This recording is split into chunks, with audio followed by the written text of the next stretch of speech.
This is Red Ice Radio.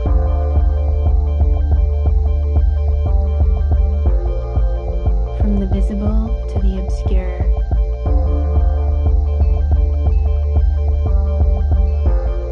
RedIceCreations.com. Greetings, friends. Good to talk to you again. Welcome if you're joining us for the first time. My name is Henrik Palmgren, and if you need to familiarize yourself with our program, please go to our website, RedIceCreations.com, and you can listen to the 100 plus or so hours of radio that we have available for free on demand on our website.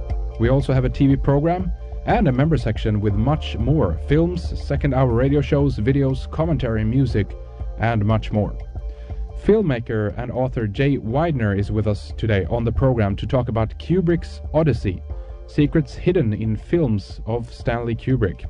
We begin to look closer at Eyes Wide Shut and how it connects with mind control, the elite, their deviant sexual behavior with orgies and pedophilia. And we explain this in the context of archonic, demonic and satanic forces. Kubrick told an important story with all his films, and they all connect in some way as well. The question is if Kubrick actually was murdered, considering what kind of message he tried to get across to his audience. This has to do with NASA, the Saturnian cult, the secret space program, the ringmakers, Lord of the Rings, and even Arthur C. Clarke. We span all across the conspiratorial and symbolic board with Jay Weidner, so please stay with us for a fascinating 2 hours. Welcome back to Red Ice Radio, Jay Weidner. It's been about 3.5 years, I think, since we talked last time back in 2007. It's good to have you with us again, Jay. How are you? Hey, it's great to be back. I'm great. How are you, Henrik? I'm excellent. Thank you for asking. You really have been doing a lot of work since we last talked with you. Obviously, I think the biggest and one of the most important development that you've been working on is the new Kubrick films, 3-part series. The first one of these are out right now. It's called Kubrick's Odyssey, and I know, as long as I've been following your work, Jay, that you've been into the works of Kubrick, alchemical Kubrick, as we call him anyway. What is so alluring about his work, Jay? Maybe we can begin to talk about this and your film, of course. Stanley Kubrick is, in my view, the most consummate of all filmmakers, because he not only had the intellectual background needed to be a good filmmaker, but he also had the talent, visual talent. His films are incredibly visual, and they don't seem to erode. Even films as old as Paths of Glory still hold up really well.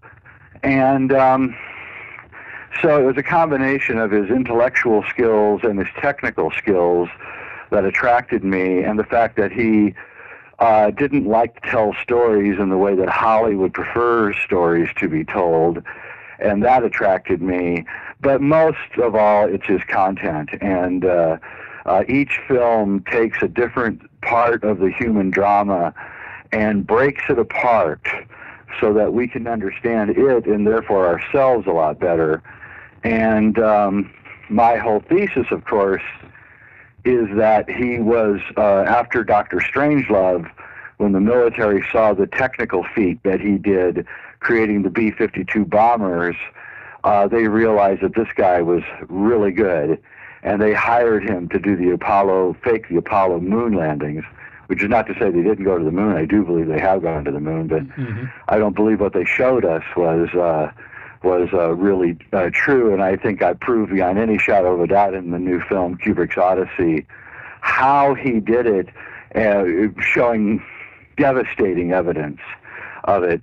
And then I go into The Shining, which is not really about a Stephen King novel at all. It's really the secret story of what Stanley had to go through while he was doing the Apollo landings, and what he put his wife through and his family and himself through. And that I have a serious amount of new evidence which is going to really make some people squirm. And people think that I'm going to get sued by NASA or the Kubrick family, and I really don't think I am going to get sued, because if they do sue me, I'm going to take them to court and I'm going to bring in Hollywood special effects artists who are going to testify in court that I am right about the front screen projection process and its use in the Apollo program. Mm-hmm. So if they want to take me to court, let's go for it. Let's get a jury, and we'll let them decide whether Stanley Kubrick faked the Apollo moon landings or not. Mm-hmm. And I would predict that I win by a long shot. Interesting. Yeah, well, as long as they don't have the control of the court, I guess, in that sense. But that's another story. Well, I mean, I would demand a jury. I would demand a jury trial. I wouldn't let the judge make the judgment. Yeah. You know, I would. There are certain things that you can do in the United States, and my bet is that they're not going to do it for several reasons. Number one, of course, is business reasons. I'm going to increase the sales of Stanley Kubrick DVDs over the next years. And they're greedy, and so I don't think they're going to complain just because of that single reason right there. Do you think that Stanley Kubrick was murdered, as some people have speculated about? Well, I don't know. I wasn't there, but in 1999, when I first released the Alchemical Kubrick article, I got a mysterious phone call from an anonymous person who was one of Kubrick's assistants, and he would not tell me his name, but he answered certain questions well enough for me to know that he definitely knew Stanley, and he thought that. He was there when Kubrick showed the film to the Warner Brothers executives. Apparently Stanley smoked about 15 cigarettes in the lobby of the theater during the 2.5 hours that it was showing to the Warner Brothers executives, and Stanley was extremely worried. And they came out and they were very disappointed in the film, and told him that it needed to be edited heavily, and he refused. And he went home and died, and there's a lot of other strange things that went on during that whole thing. And so, you know, is Kubrick like Mozart? Did he release secrets and then die? I think he did, and the reason I think he did is because even though Eyes Wide Shut is severely edited, and even though Eyes Wide Shut has severe continuity errors in it, which Kubrick would have never let happen, which means that things have been cut out in between the shots, enough is in it to make one realize that Eyes Wide Shut is really a film about Operation Monarch, which is a CIA operation, which uses beauty queens to mind controls beauty queens to infiltrate various organizations and things like that. What's interesting about Eyes Wide Shut is that, and I'm having a total blank now on the name of Sidney Pollack, but Sidney Pollack's name in the movie, and he's the guy who's playing pool at the end and telling Tom Cruise not to mess with them. Mm-hmm. Yeah, his name, the doctor, his name in Yiddish is bricklayer, and bricklayer is, of course, mason, and he's obviously the head of it. So, you know, he's the head of the Masons. And Kubrick is telling you pretty clearly by using his name that is so. And then you begin looking at other things in Eyes Wide Shut, like the fact that the orgy scene in Eyes Wide Shut was filmed at Nathan Rothschild's mansion outside London. And you begin to put together these things, and you begin to realize that Kubrick, I don't know why, but he felt the need to fully explain everything of the occult kind before he died. And it really helps people like me who are going through his films and trying to untangle them to have Eyes Wide Shut, because it confirms that there was an occult connection in Kubrick's life, and I believe Eyes Wide Shut is really the story of Stanley Kubrick. I believe that he did go to these parties. I do believe that he did rub shoulders with the elites of the world, and he did their bidding. But just like Tom Cruise and just like Jack Nicholson in The Shining, even though it appears that he's been accepted into this group, in reality, he is not accepted and will never be accepted, and will forever, just like Jack Nicholson will forever be the caretaker of the Overlook, so too will Tom Cruise always be just the house doctor to the elite. Mm-hmm. And so you're accepted into an outer circle as a servant to them. And that's what Kubrick felt that he was just a servant to the elite.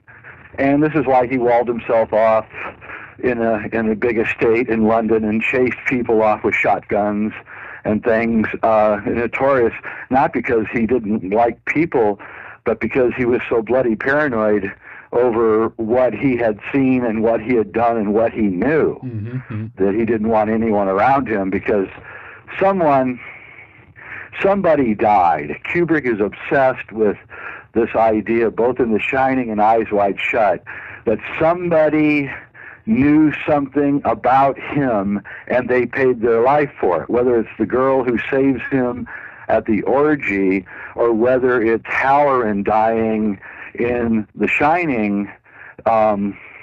He told somebody something.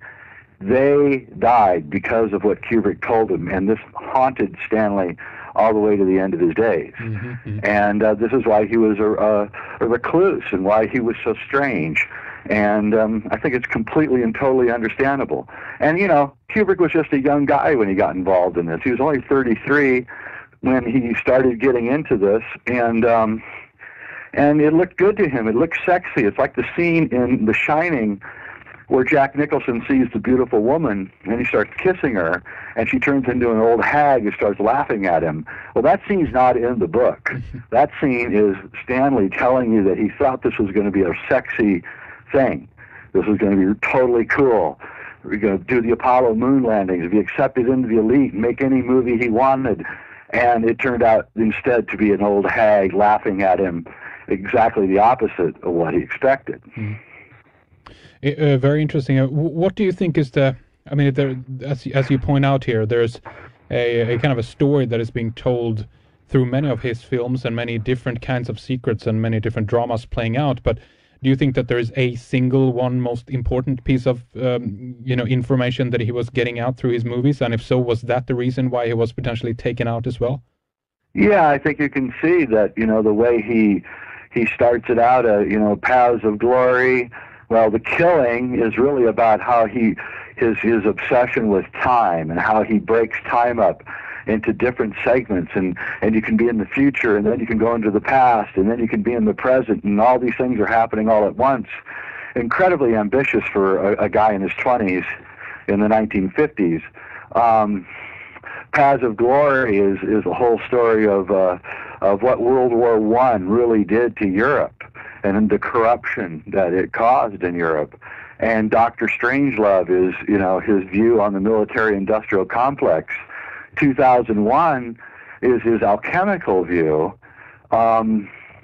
Clockwork Orange is about mind control, and ironically, it appears as if the astronauts themselves were clockwork oranged into the fact that a lot of them can't remember what was going on the moon. Mm-hmm. For instance, Edwin Mitchell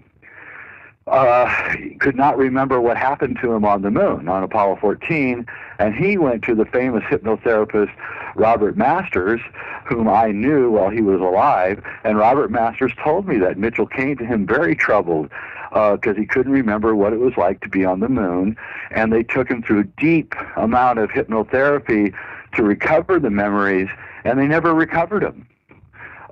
Because they weren't there.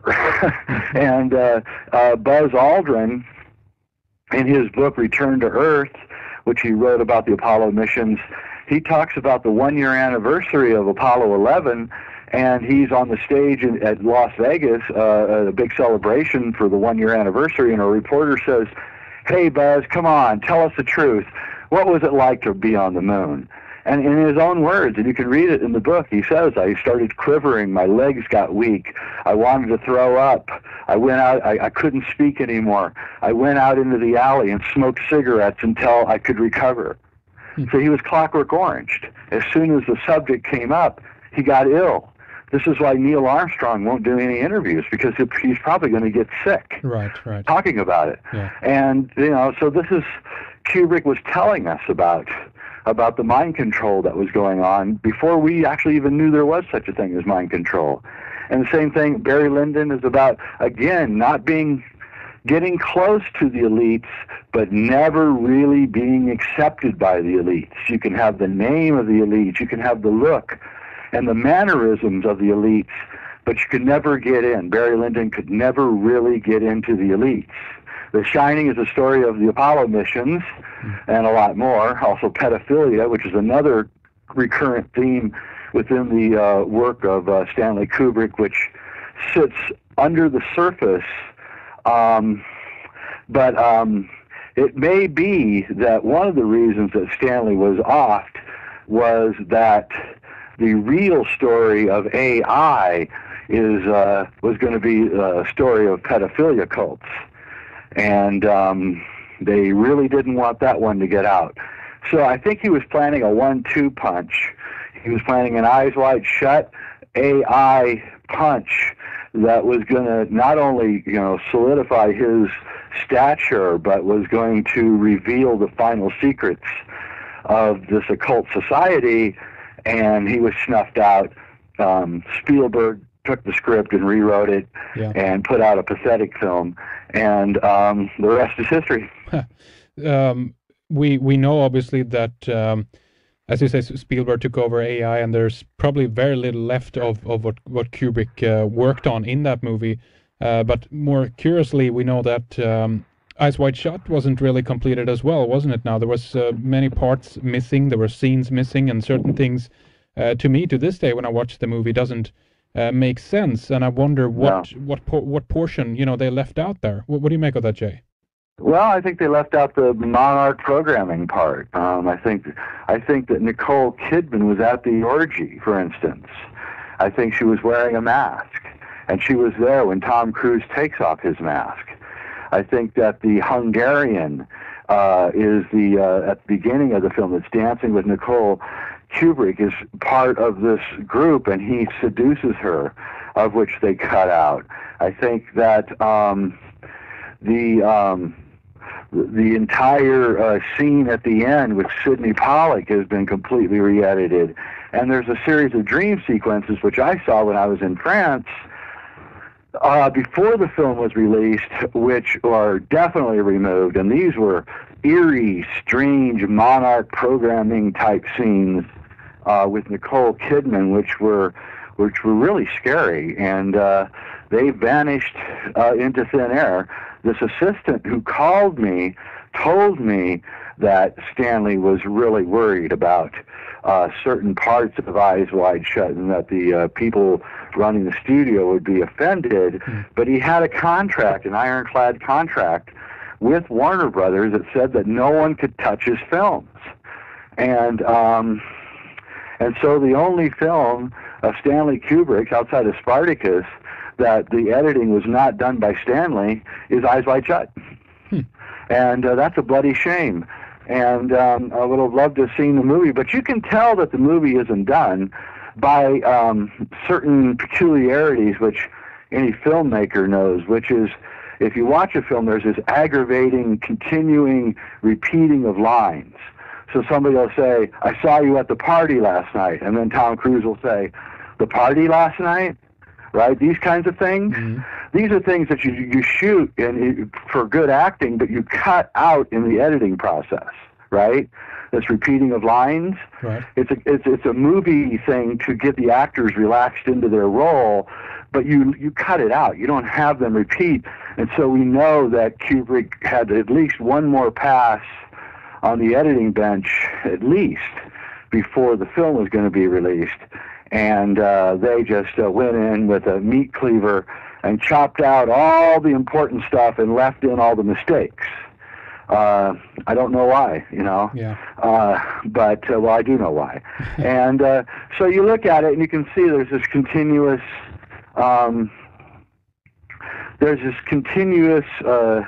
thread underneath all of his movies, which is about a cult of people who run the world, and what unites this cult, according to Kubrick anyway, is an overarching obsession with children and sex. Yeah. I hate to say it, but that's what's going on.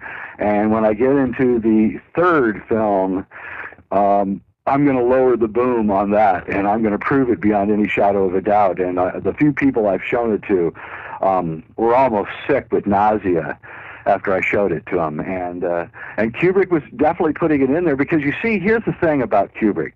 He knew what was going on, and he wanted us to know what was going on, but he couldn't tell us because his wife and his kids would get killed, okay? Or him. I mean, maybe he died. Who knows? So he put these things into his films knowing that they wouldn't be discovered until long after he died. Mm-hmm, yeah. And then the films would be out already, and there's no way you could put the genie back in the bottle. So all it needed was one person to come along and say, hey, have you ever noticed this and this and this and this and this? And then the picture emerges of what is being said to you, and you realize that Stanley Kubrick is laying it all on the line, telling us exactly what's happening, and it's really exciting. Pedophilia. I always wondered what some of the reasons for this activity is. This is definitely, one of the threads that is running through the whole idea of an upper establishment and an elite. And now, when you work with this, have you come to any kind of conclusion when it comes to why? There's two different scenarios as far as I see it here. One is this is being done in order to blackmail the people in the network. This is a way to have a hold on people who are joining this inner circle that you talked about. The other branch to this is that this have ritualistic, satanic aspects in nature and at the core of it. Maybe both are right, maybe both are wrong. What do you make of this, Jay? Well, I would say both are right. It is definitely an energy-sucking occult archon thing, which seeks to destroy innocence. Pedophiles are not turned on by young children. Pedophiles are turned on by the idea that they can destroy that young child's innocence. Okay? That's what they like. And that's archonic. That's a demonic archon draining the innocence out of someone kind of thing. And this is what they were doing at the sex orgy in Eyes Wide Shut. And if you really examine the film Lolita, you can see that Peter Sellers and his lady companion are part of a pedophile network that are running down children and trying to get James Mason into their pedophile cult. And he's so naive he doesn't realize that he's being invited into the cult. Okay? And his love for Lolita is so strong that he just blinded by it, and he doesn't realize what he's being told by Peter Sellers and his lady companion. And again, later in Eyes Wide Shut, when Tom Cruise comes to the costume shop and finds out that the girl there is not really an innocent at all, she's part of her father's pedophile service.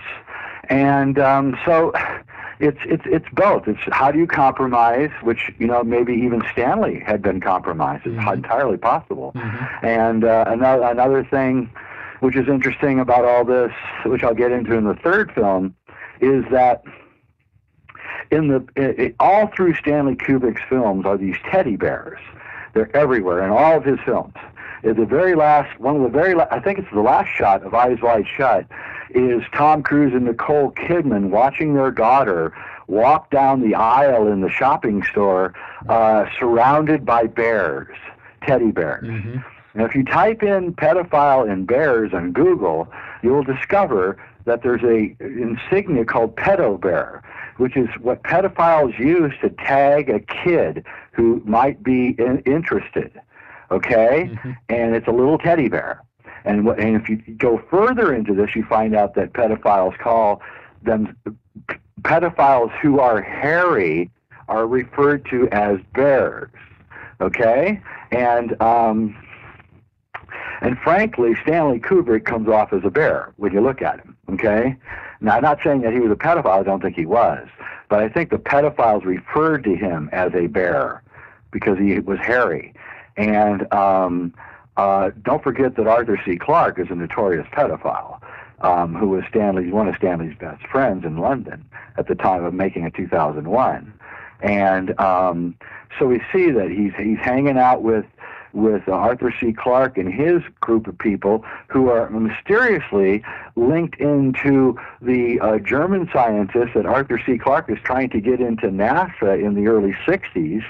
And you begin to realize that there's a deeper connection here between Arthur C. Clarke's predilections and NASA.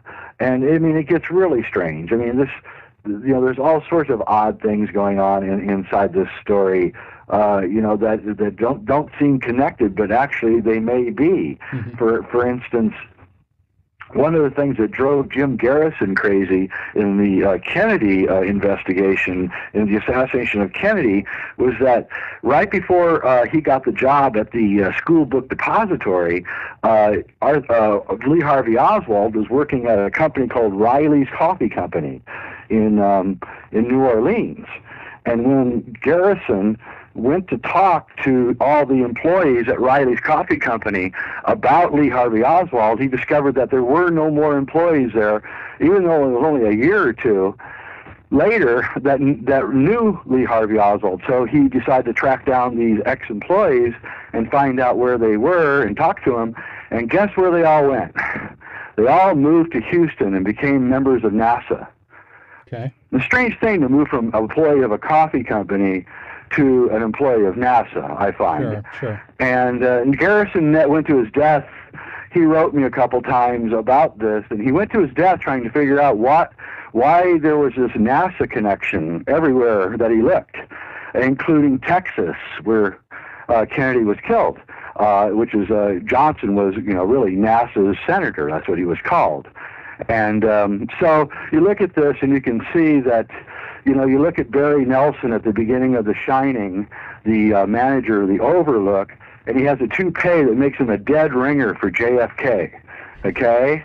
And you start looking at all this stuff and you realize that he's trying to tell you this, right? And it just gets stranger and stranger. I mean, I have a list of all the credits of the people who helped Stanley in 2001, and it is a military industrial complex list of all the criminal companies that developed these weapons for the United States. That's who helped him. Why would they help him make a science fiction film?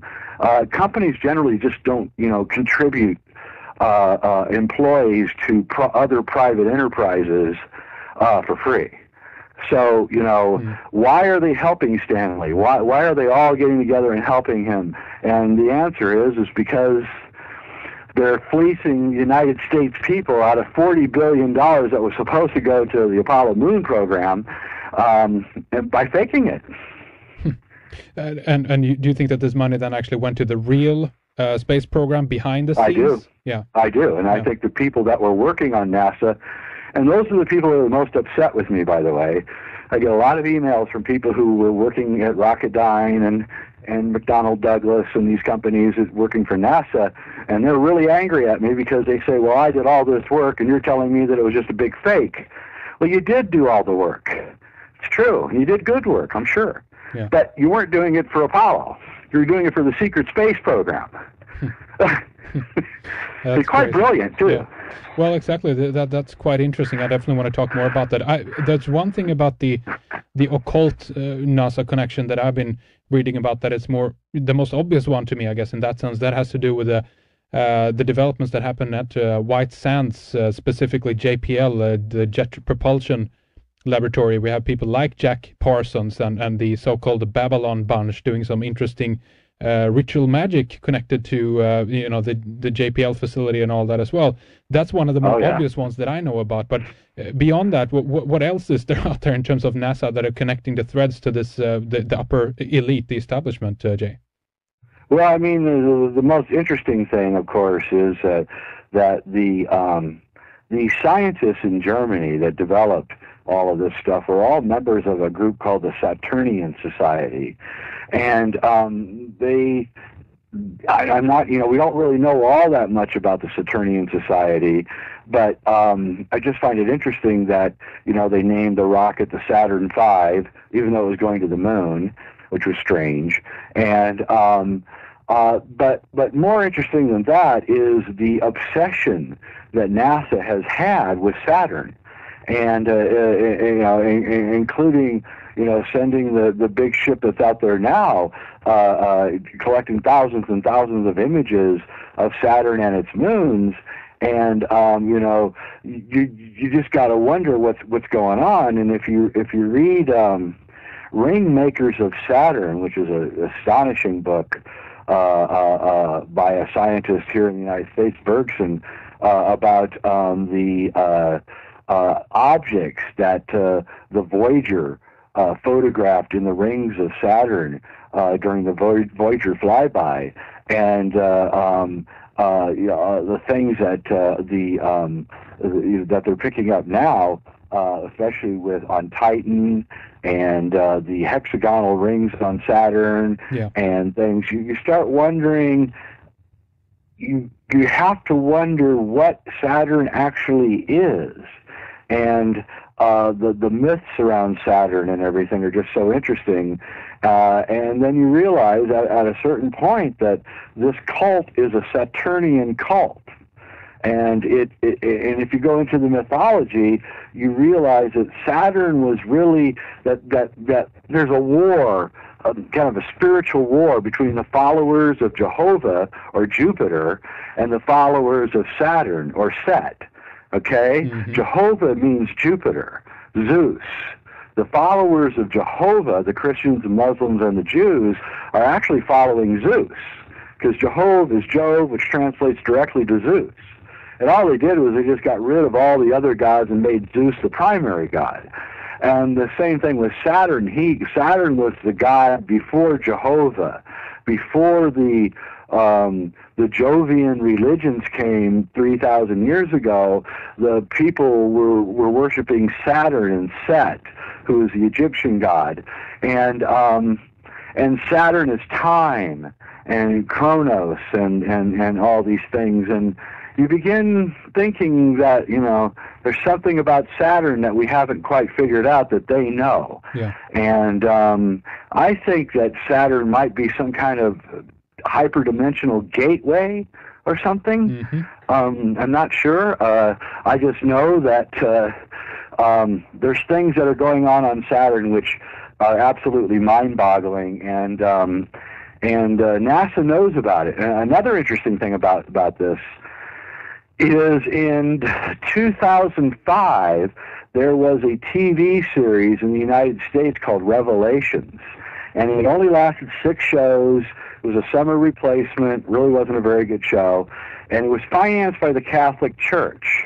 And in this show, Bill Pullman is a scientist, and there's some beautiful actress, I forget her name. She's playing a nun, believe me, the most beautiful nun you've ever seen. And they're chasing the Antichrist, okay, all over the world, who's about to destroy the world. And in the film, it turns out that the Antichrist has a secret box. And inside, on the front of the box is a picture of Saturn, and there's a moon right next to the picture of Saturn. And Bill Pullman points at the moon, and he says, it's a black moon. And he says, what's this? And the nun says, that's the black moon of Saturn. That's where the Antichrist lives. Well, this is 1 year after they took the pictures of Iapateus, right, okay, which is a black moon, about 6 months after Hoagland came out with his brilliant analysis of Iapateus. And at the very end of the series, they defeat the Antichrist, but they got to have a sequel because it's a TV show. And so they're standing out on a cliff overlooking the ocean. They won their battle against the Antichrist, blah, blah, blah. And they look up at a star, and the camera zooms into the star. Turns out the star is really Saturn, and the very last shot of the show is this black moon rising over the frame, covering the frame. Okay? So this is all very odd because here's the thing. The place where the black monolith is in the book 2001: A Space Odyssey is on the moon Iapateus. And you start putting this together and you realize that these guys must have had knowledge, these German guys, must have had knowledge about Saturn from something. But they knew that there was something about Saturn. Kubrick was going to Saturn in 2001. In the book, they actually go to Saturn. He changed it to Jupiter, said he couldn't make the rings look realistic enough. I don't buy it. I think they came in and they said, no, you can't make it Saturn. It's just too obvious. It's just too clear. You can't have it land on Iapateus because one day we're going to take a picture of Iapateus and they're going to say, they're all going to squawk about the huge coincidences of us, you know, here in 1965, knowing about all this when we're not supposed to know about it. And, you know, or even more intriguing, if my German friends and contacts are right, had already developed technology by 1961, 62 to actually go out there. And they knew all about it by then. Arthur C. Clarke probably had some knowledge about this then. Do you think that, because you alluded to earlier that he was part of the inner network there in one way or another, right? Absolutely. In fact, I'm sure that he and Kubrick and Hermann Oberth and Werner von Braun and some of the more secret Germans that we don't know about that were quite brilliant, well, they sat around in Arthur C. Clarke's apartment drinking brandy and smoking cigars and talking into the night about all this stuff. And Kubrick's this kid practically, right? Going, oh my God, you know, what is this, right? And excited and tried to fit it into his scheme of things and got a lot of it in. Another interesting thing is Anthony Burgess was one who wrote Clockwork Orange, was asked one time where he got the idea, and he said he got it from Stanley Kubrick in a conversation in 1964. Interesting. So, yeah, so A Clockwork Orange was what happened? Well, maybe Kubrick said, listen, I'm not going to do this, fake this Apollo moon landing crap because the astronauts will talk eventually, and then we'll all look like idiots. And they showed him how they could get the astronauts not to talk. He saw the Levico technique and told Burgess about it, and then Burgess wrote a book. I wanted to, when we talked a bit earlier about Buzz Aldrin, he not too long ago made a comment about a monolith found on Phobos. I bet you saw that one, and if so, why is he speaking about that particular thing right now when he couldn't remember basic stuff about the moon? What is he on about now? Well, I mean, you know, Buzz knows the truth, of course. He knows he didn't go. He knows that there's a secret space program, and he is trying to get us to get us to reveal it so that we can go to Phobos and look at this stuff.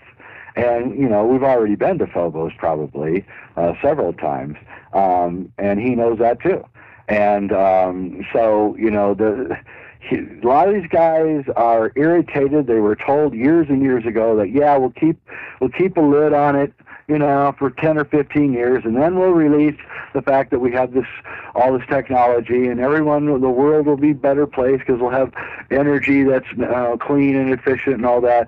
And then they never do it. And these guys like Buzz Aldrin and Richard Hoagland and all these other guys are all irritated that, you know, the promises aren't being kept.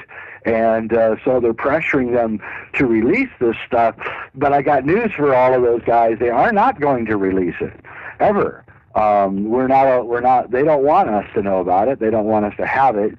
And there's basic, you know, reasons for that too.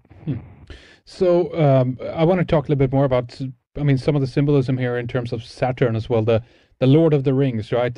Representing time, death, you know, in some cases we can see, you know, the Cronus or Saturn with an hourglass and all this as well. It's quite interesting when you get into it, and I even think that there is a hint of this in the most basic, the NASA logo as well. Many people say it's a rocket taking off with this kind of V or U-shaped, but that looks to me like the red rings of Saturn around a blue planet. What do you make of that, Jay? I completely agree with you, and yeah, the Lord of the Rings. Okay, so here we have J.R.R. Tolkien, who's the only person who can read the books that are in the basement of the Oxford at Oxford. Okay, he's got all these books from Finland and Sweden, and he's the only guy who can actually read them. All right, and he spends hours and hours, hundreds of hours reading all this stuff that's down there, and he writes Lord of the Rings after he's done reading it. Okay, and he says to his friends like C.S. Lewis, he says there's a whole history and we don't even know about it. And he told people in his letters that Lord of the Rings was about Europe 6,500 years ago. That the Irish were the hobbits and the elves were the Nords, and he had this whole thing figured out, and he said this is all based on truth, and he would get angry when people say, well, this is all analogy and metaphor, and he would say, no, it isn't analogy and metaphor. This is what I learned from what my reading. And one of the things he gets is that there's this Lord of the Rings, like Saturn, and his name is Sauron. And Sauron is obviously, so close to the Mesopotamian dictator Sargon, who invented time, literally invented time. He invented clocks and calendars and schedules and really delivered the world into the linear, monochronic world that we live in right now. The world before that was polychronic, but Sargon created the monochronic world and really thrust us into civilization, if you want to call it that. And so he understands this, Tolkien, and he's trying to show us that the Saturnian power came in and forced us into a kind of slavery, wrecking the planet, destroying the planet, and using up all the energy of the planet for its own devices. We don't really know, reading Lord of the Rings or watching the movies, we don't really know what it is that Sauron is trying to accomplish. Not really. And outside of conquering the world. And what it is he's trying to destroy the elves who know too much and have too much power, and he's trying to trap the earth into into an energy-sucking thing, and he's creating half-breeds of clones, the orcs and all those, who are not really human, and they're only partially human, just like the Archons.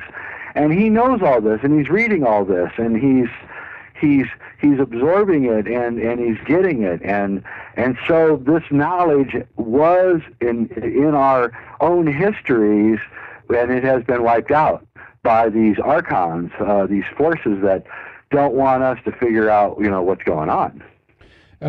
There's so much to Saturn. I've heard other people speculate also that obviously X amount of 1,000 years ago we had potentially a different composition in our own solar system, and that the fact that Saturn was much closer, the rings of Saturn was even visible from our planet, and that's that's the idea where we got the idea for adopting Saturn as being the lords of the planets in that sense. I don't know how much you've looked into that, Jay, but do you think that this is where they got the idea of venerating Saturn so much, or is there another connection to Saturn that we can talk about? Well, I have heard and read that stuff, and it's intriguing, and there's no doubt that the solar system could have been rearranged in a periodic catastrophe of some kind. But I think what actually, Saturn is a device that is creating linear time in the solar system. It's a timing device, and it's a higher dimensional timing device that allows a semi-linear stream of time, and this is being done because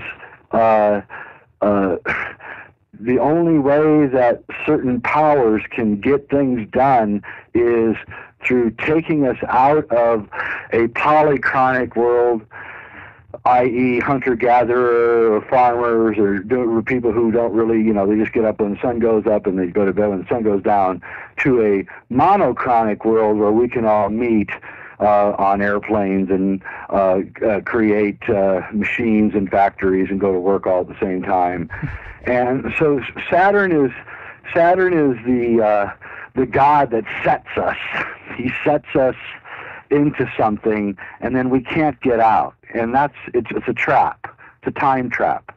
And that's what I think Saturn is. And I think all the symbology around Saturn shows that it's a time trap. And he needs human sacrifice to keep going. In other words, old man time it turned into young baby time only through the sacrifice. Yeah. So there's a sacrifice that has to happen, and he's carrying the scythe because he's the Grim Reaper also. That's right. He's and he's coming through and he's gathering up the bodies. Well, what is he gathering up the bodies for? What does he need that for? Because he's sucking the energy of those bodies. That's what he's doing. And he's the Grim Reaper.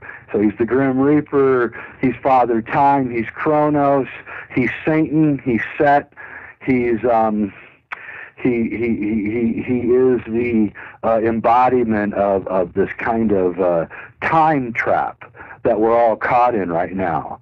And when we can break from the time trap, then we'll be free of Saturn and things. But the solar system does look like it was constructed as a time trap for us. Why? I can't say, except slavery reasons. Interesting.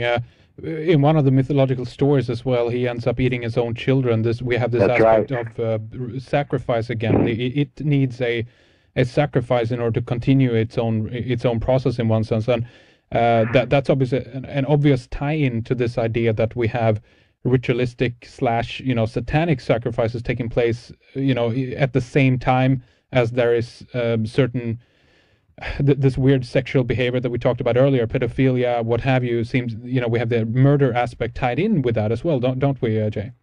That's right. To me, it's all connected, and it's exactly what Stanley Kubrick is saying. The overarching story that connects all of his films together is that if only he'd been allowed to keep it Saturn in 2001, it would be clear and obvious that this is what he's doing. But unfortunately, he changed it to Jupiter, and the only reason that we even know that it was Saturn is because special effects technicians like Douglas Trumbull have come forth and said they spent a year designing Saturn and then they had to throw it out and go to Jupiter. But I think yes, I think it's I'll just be explicit here. It is a Saturnian cult that is Archon based, and the Archons. The word for Archon in Greek is arctos, which means bear. Okay? So the secret word for Archons among themselves is bear. And he put bears all over his films, everywhere. All over him. In AI, the kid has a genetically modified teddy bear. That's right. And he's saying, and think about this. Who would want to buy a 12-year-old lifelike boy that never ages? Would a mother really want a boy that never ages, never gets married, never goes to college, never has a job, never has a career? No. There's really only one group that would want a boy or a girl that would never age. Okay? Kubrick had to know this when he started it. And I believe, and I can prove, and I will prove, beyond any shadow of a doubt, that he was making a conspicuous film about a pedophile cult that was using these robots. And it was going to be explosive, believe me. Interesting. I mean, overall, the bear cult seems to be one of the oldest animal worshipping cults there is on the planet as well. If we look at some of the art around the world in many of the cave systems and so forth as well, right. Bears are always coming up in one way or another.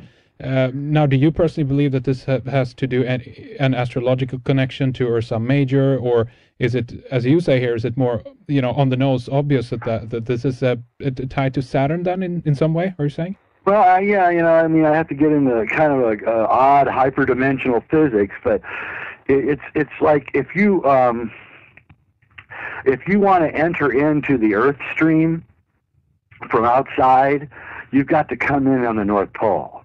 It's a hyperdimensional thing, but it take me an hour or two to explain it in the physics of it. But the path of least resistance would be to come in at the North Pole. But the ancient texts, the Nag Hammadi, they insinuate that the Archons come from the region of Saturn. Mm-hmm. Now, a lot of people think, oh, it means Set or Satan and all that. And it may be, I don't know. But so I believe that they enter in through the North Pole, and they come down in here and commiserate with us, and they suck the life of the planet and of us, and that's what they're doing. And they're keeping the planet and us on life support so that they can continuously drain our energy. They love war and death. And the three religions of Jupiter or Jehovah are the warrior religions, the religions that want to kill and destroy. And I guess the ultimate wet dream of the chief Archon is for the Islamists, the Christians, and the Jews to just murder each other in a gigantic ritual bloodbath. Right. And that does seem to be what is going on here. And the people who think that there's a democracy coming to Egypt are out of their minds. Muslim Brotherhood is one of the most radical organizations possible. Islam is, I'm not going to make any friends here, but Islam, as John Lash says, is the third variation of this disease, and it will be the worst. So we have a very dangerous thing going on here where a Saturnian cult, or a Jehovian cult, is going to take over the world, and this Jehovian cult is ruled by a secret Saturnian cult. And it's really quite terrifying, and I don't know what's going to happen. Some of my favorite cities in Europe are being destroyed by the Islamists. I'm sorry to say it, but they're ruining everything, and they're ruining the United States. And these people are fanatics and scary, and they follow a vicious, bloodthirsty, warmongering God, basically. I want to talk more about that in our next hour here as well. I know that there's interesting connections there in terms of some of the things that Albert Pike talked about allegedly in his letters to Mazzini and what have you about a third world war, this being instigated and spurred along in terms of the fights between Zionism, Christianity, and Islam, pretty much. And that's an interesting connection there as well. And whatever the goal of that was, if they are indeed part of the Saturnian cult that is kind of overseeing this whole thing, because on the surface, this is a lot of irrational people are obviously, siding with different sides within this kind of war that seems to be going on between the religions. But let's address that a little bit more in the next hour, sure. Jay, and take a little break here. But I do want to obviously talk a little bit about your websites here as well. jweidner.com, sacredmysteries.com as well. And we've been talking about many different things, obviously. But again, the movie that you do have out now is called Kubrick's Odyssey Part 1. Now, do you have other websites or other things you'd like to mention and plug to our listeners here before we round things up with the first hour, Jay? No, that's it. Just if you're interested in the new film Kubrick's Odyssey, or my other film Infinity, The Ultimate Trip, or any of our films, you just go to sacredmysteries.com. It's all available. It's any country can play them. It's universal coding on the DVDs. And if you want free stuff, a lot of high weirdness, then yeah, go to my own website, jweidner.com, and read my reflections of my inner madness, I guess. All right, well, the website's here again now, jweidner.com and sacredmysteries.com. We will have these linked up on redexpressions.com as well. Do take a look. Very, very interesting stuff for you. Stay with us, Jay. We'll be right back with more after this break.